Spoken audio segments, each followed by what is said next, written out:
is going on, guys? Welcome to Big Beard and Friends, episode 92. And check it out. Let me go ahead and start off by saying, I hope everyone's having a fantastic Friday. I hope you're having a fantastic Christmas Eve. And I hope tonight that you are ready for Santa to come. And let's not forget that Jesus is the reason for the season. And Santa loves it so much and wants to spread his love so much. And he loves Jesus that he expresses it by giving gifts as well. And he helps Jesus out. But never forget that Jesus is the reason for the season. All right, let's go ahead and get started right here on this episode 92. We're going to talk about Christmas, Hanukkah, and Kwanzaa. Now, I'm going to do my best to define via Google and doing my research. And from what I know, we know that Christmas is included in a variety of customs around the world, cultures. Everybody tries to get into the spirit. People talk about the religious characters. They talk about the pagan characters. But today I'm going to tell you what I understand.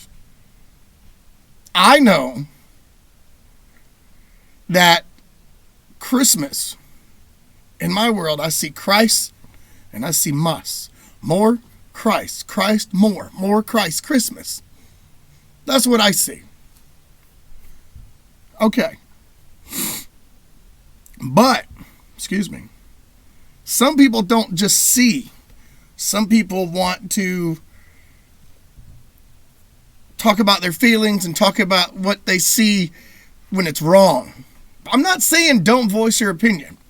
What I'm saying is others have described like the secular in nature love and involved in Christmas, and they want to.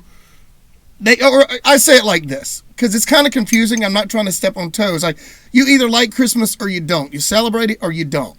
But if you really, truly, honestly think that it is all for the jolly fat guy and the jolly fat guy only, it's not. Somebody the other day said, Christ wasn't born on the 25th. He probably wasn't. I said that's when we celebrate it. I don't have all the answers. I know what I've been taught, and I know what it means to me. Love, nurture, peace, understanding. That's what I think it's all about. I think the love that Christ, he gave us, the greatest of all is life. That's deep.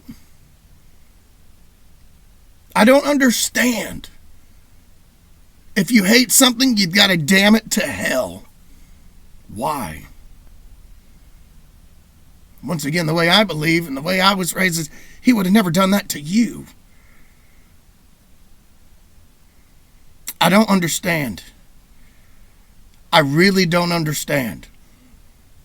I won't get too sidetracked about that, but Christmas, where I'm from at least, I'll say like that. It's not necessarily that, for most it is, but not necessarily for me and mine. Where that one time a year your kids are extra good and you spoil them with gifts, and Santa brings them these toys, and Santa brings them these, they get all these stuff from him, and they get stuff from their grandparents, and they just get spoiled, and that's not what I do. I know for some, they don't like seeing all the decorations up of this man. They think it's you're worshiping idols or you're worshiping this. Listen, I have a nativity scene too. Now, does that mean, listen at him? He just said, you got to listen at him. A person told me one day, I want my kids to know that it's not just about the gifts. I want them to know who Jesus is. I feel like they don't. And I'm like, you got a nativity scene on your mantle. Do they not know? Or do you not know? Is that part of your decoration, which is cool, but I'm saying there's a lot of hate. But what we need to really realize, if there never was a time, and I believe all the time is no time for hate. You got the sniffles out here. It's chilly where I'm recording at today. But if there ever was a time to hate, which is never, it's never a time to hate. Or if there ever is a time, not even put hate in the sentence. If there ever was a time where we need to come together, I think that is every day. But more importantly, around these holidays where there's warmth involved, people are, there's fire, there's love, there's food, there's drink, there's shelter. And we all come together for, if you want to be around the people that you love and love the people who you want to be around type stuff, you don't have to just because it's the season does not mean you have to bring toxicity and negativity and crap back into your life. That's not, oh, well, this one time a year you said, or this one time a year we did. No, that's not an excuse. I really don't believe that. I believe that we should express ourselves no matter what time of the year it is, but we also need to keep in mind that some people can't even do that. Whether they're held down or whether they're handicapped, truly, mentally, definition and meaning of all kinds, handicapped, mentally, physically, all the lees, whatever you want to say, we should be nice. Because some people don't have that. Some people have never been told, I love you. Some people have never been told it's okay to cry.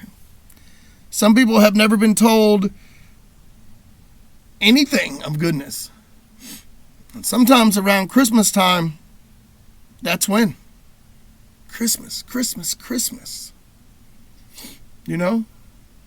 Christmas is great. On to my next topic. Hanukkah. And once again, I'll try to do my best. Because due to Wikipedia and Google, I may be some wrong stuff being said. I'm not sure. I didn't go back and quote it, but I know what I know as well to go along with this. Hanukkah is also known as the Festival of Lights. I believe that's right. It's a Jewish festival. It's commemorating the recovery of Jerusalem and the Second Temple, the Maccabean Revolt. I might have said that wrong. If I did, I'm sorry. I forgive me. I don't know what I'm talking about all the time. I know it's observed. I think it's starting on the 25th day of Kislev, according to that the Hebrew calendar. Once again, I could be wrong on these things. I'm not. I don't know how you say certain things. I can't say that. That was a bad pronunciation. I should never say that again.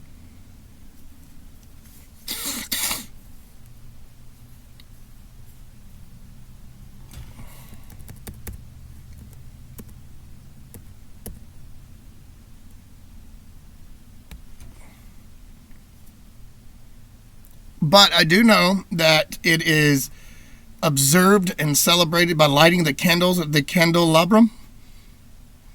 Maybe I said that right. Maybe. I think that I think it's a great time for the culture. If that's your religion, if that's your culture, if that's your thing, I think it's a unique thing going on. Right here it says it's commonly called a menorah or a Hanukkah.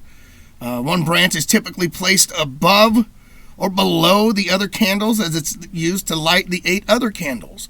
And they represent, and each additional candle is lit by the shamash. Once again, if I'm butchering these, I'm sorry.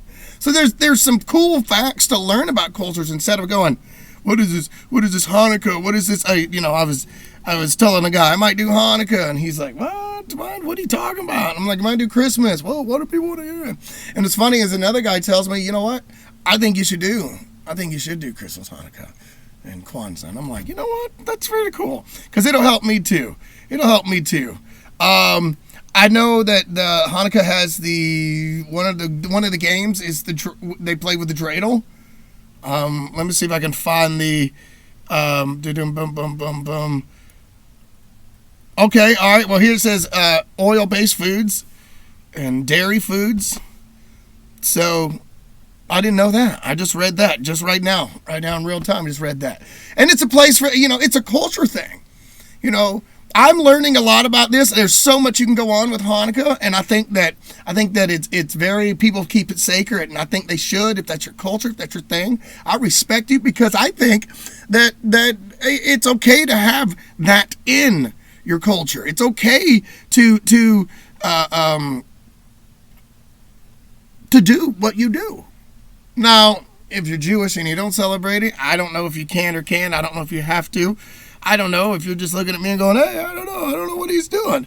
I know it's attained a major cultural significance. That's what I do know in North America and elsewhere. That much I know. I found that out. Like, it's all over. And I think that's important. Let's see. Let's look at right here real quick. I know the etymology of the word, thanks to Wikipedia sometimes. And I like to say that word too. It's derived, it's Hebrew. I know that Hanukkah means to dedicate. I know that. I know that all the books and all the stories and all the findings and facts that you can find on it, there's so much more things that have derived, due to Hanukkah. Or will derive reading. I said, you'll keep reading and you'll be like, wow. So that's kind of cool. You got to dedicate, to understand that. I think that's kind of cool, and you celebrate the dedication. I think that's cool, and you're lighting up the candles down to each one of the last night. So yeah, I don't quite understand, but I'm trying here. I'm probably butchering so many facts and so many things. Look, don't hate me. Hate where I got it. All right, which brings me on to my next topic, Kwanzaa, the annual celebration of an African American culture. It's held from, I think it's the 26th of December to the 1st of January. I think I was reading that all right. It's usually held on the 6th day. It's based on the harvesting of the harvest festival traditions in various parts of Africa, which I think is really cool. It was first celebrated 1966, I believe. I believe I was doing that right. It derives from Swahili, which is very interesting. There's a phrase, and I'm probably going to murder this word, Matunda ya Kwanzaa. It means first fruits. I did read that. They celebrate this, and it's a big deal in the culture. Like I said, this is a cultural show right now, cultural different thing. A plethora of what I've got going on today, this evening in the show here, and I think it's a really, really cool thing. It was said that it was inspired by an account of a Zulu festival, and I'm reading right here real quick. I know, and I won't even begin to say that name because I would probably mess that name up. But I believe, I'm not even going to begin to say that name because I will butcher it. I will murder that name. I know I will. I'm not going to do that. I do know that the extra letter in Kwanzaa was there to be the symbolic letter, to have the 7 there. I know that. The guy who created it had a book in 1997, and I believe it was called Kwanzaa, A Celebration of Family. And so you guys can check it out. Check out the history out behind Kwanzaa. There's a deeper meaning behind it than you think. And I think it's really cool. The inspiration that it brings, once again, I'm always inspired. Cultures or people or whatever it may be. I think that's a really, really cool and noble thing. The whole story behind it, look it up and be sure you guys do that as well. There's 7 principles of Hanukkah. You can look them up, which is very cool. They have the 7 principles for the 7 candles. I believe I'm saying this in the right order. And very, very cool. Very awesome, respectable religion and culture thing there. So that's really cool. Guys, look. I hope you have a great Christmas, a happy New Year. What are those 3 words that I always say? Love, peace, chicken grease. Merry Christmas to all, and to all a good night. Remember, Christ is the reason for the season. I love you all. Thank you. Later, guys.